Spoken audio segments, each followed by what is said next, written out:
Hello and welcome to my No Man's Sky, the beginning series. As I've said before, it's a beginnings for some of you and it's a beginnings for me. And I overlay the audio after the fact and do the commentary after the fact because most of the time I was learning as I was going. So now has been roughly about 12 days since I recorded this raw video. So I continue to learn No Man's Sky and the different areas in No Man's Sky. And then I go back and I'll do a video and do the overlay because I know more 12 days later than I did 12 days previous. So let's see if we can find some salvage data. Salvage data is extremely important in the beginnings because when you went to the anomaly, the video that I have on the anomaly, a lot of those blueprints are not available unless you have salvage data to unlock them.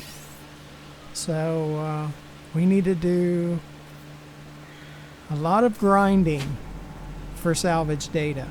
So that's what this video is going to be. We're going to go into the field and collect us some salvage data to use to unlock blueprints.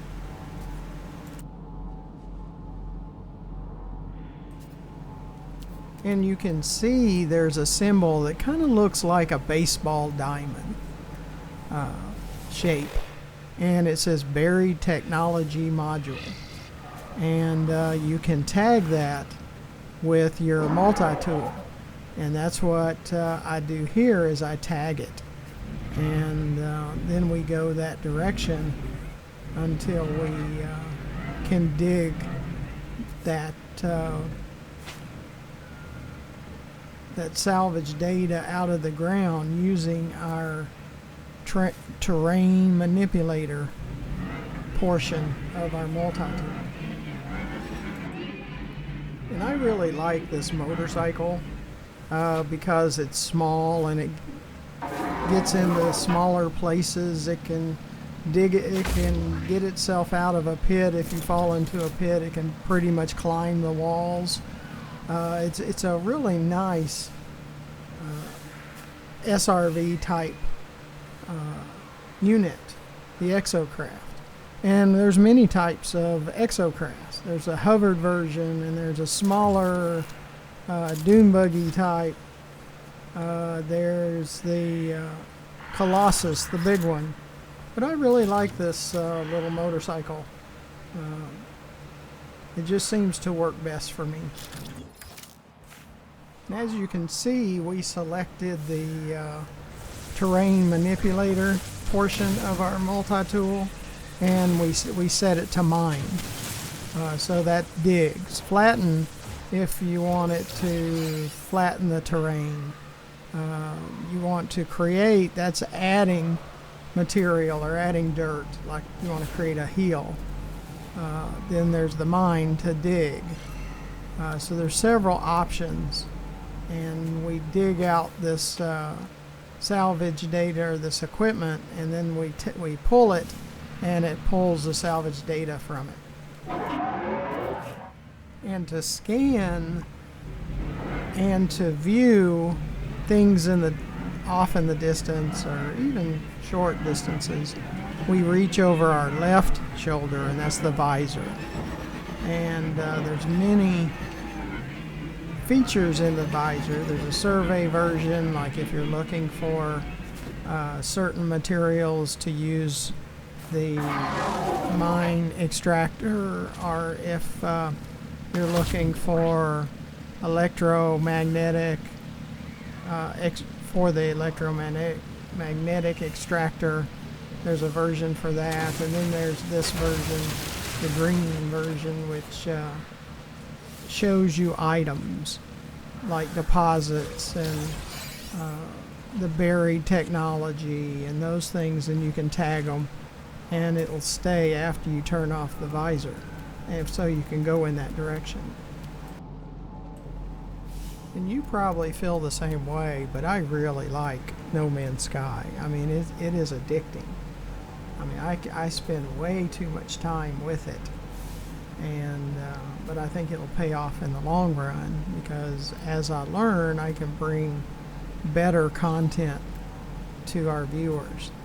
And so I'm going to continue to work with it and work with Elite Dangerous. If you haven't played Elite Dangerous, watch those videos.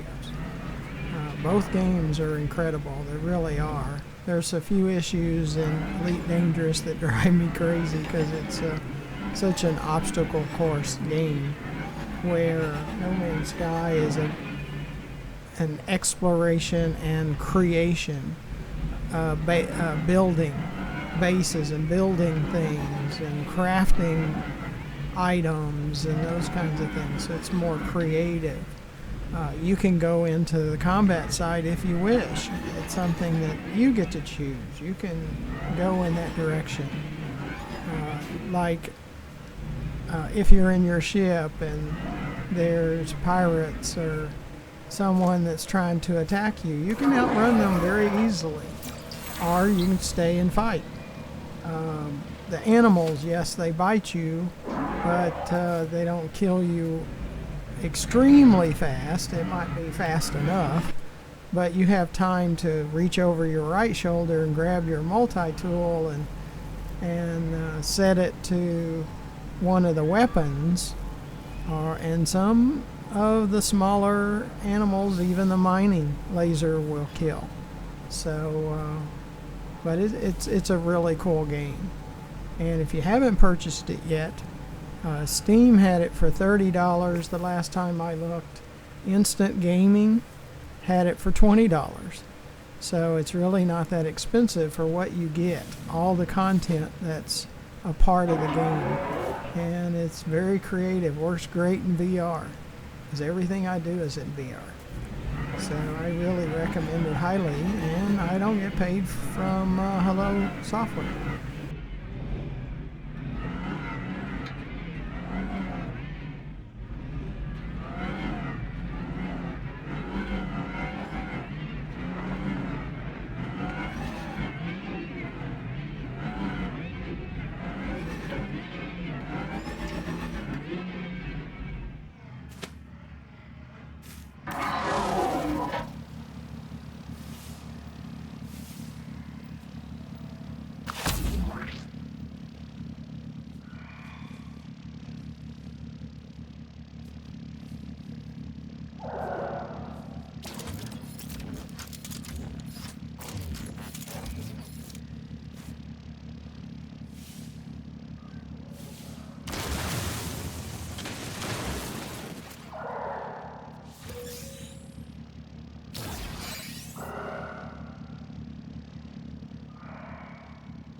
Recharge.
And you really can't collect too much salvage data.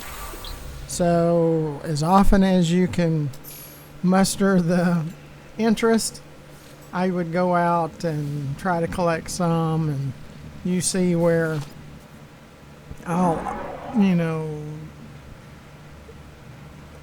go ahead and grab a deposit of copper or something else, just to have the core materials. And dihydrogen is very important. Sometimes at the stations you can purchase carbon and sodium and ferret dust, but now on the dihydrogen you can get that dihydrogen jelly a lot of times at the stations. And what I will do is do hyper jumps to link with as many stations as possible, so then I can just use the teleporter. And you can use the refinery to convert dihydrogen jelly 50-1 back into dihydrogen.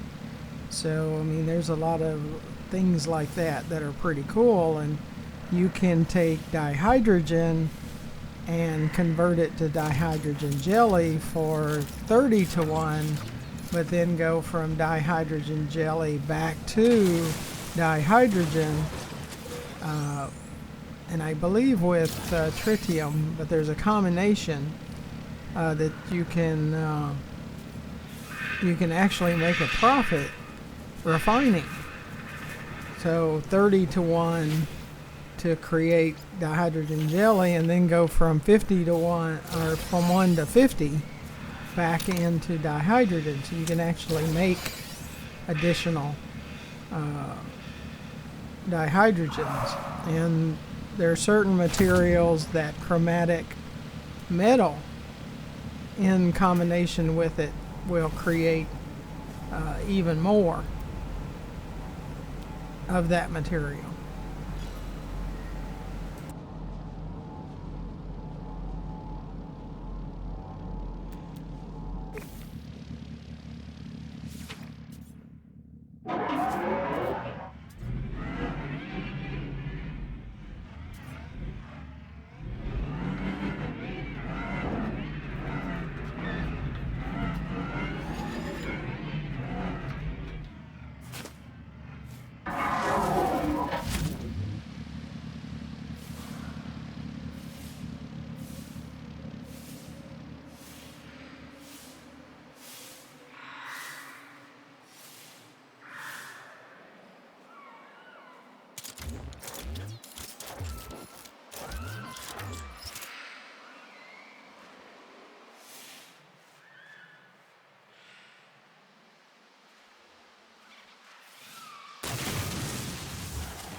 Yeah, and sometimes it's hard to get a lock on when there's several icons that are close together.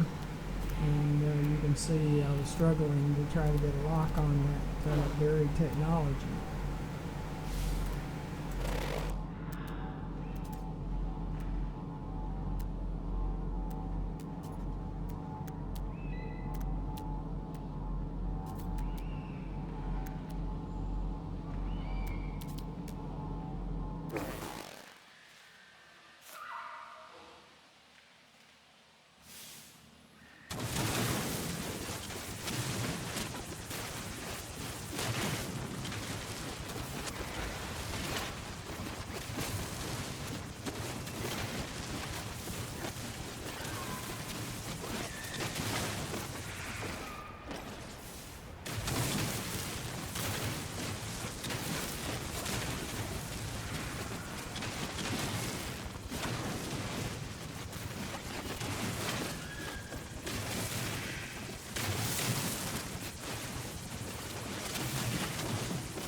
Okay, I think we'll go ahead and stop there. If you'll look to the lower right hand corner of the video and press that subscribe button, I'd really appreciate it.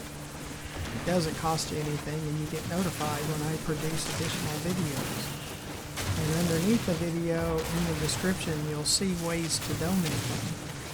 We need some storage equipment and we need a new graphics card because our graphics card is causing our PC to freeze up because it overheats. So if you could help us out in those areas, we'd greatly appreciate it. And underneath the video to the left, you'll see our YouTube channel, GFM_RDG, where there's over 780 additional videos for you to watch just since January of 2020. And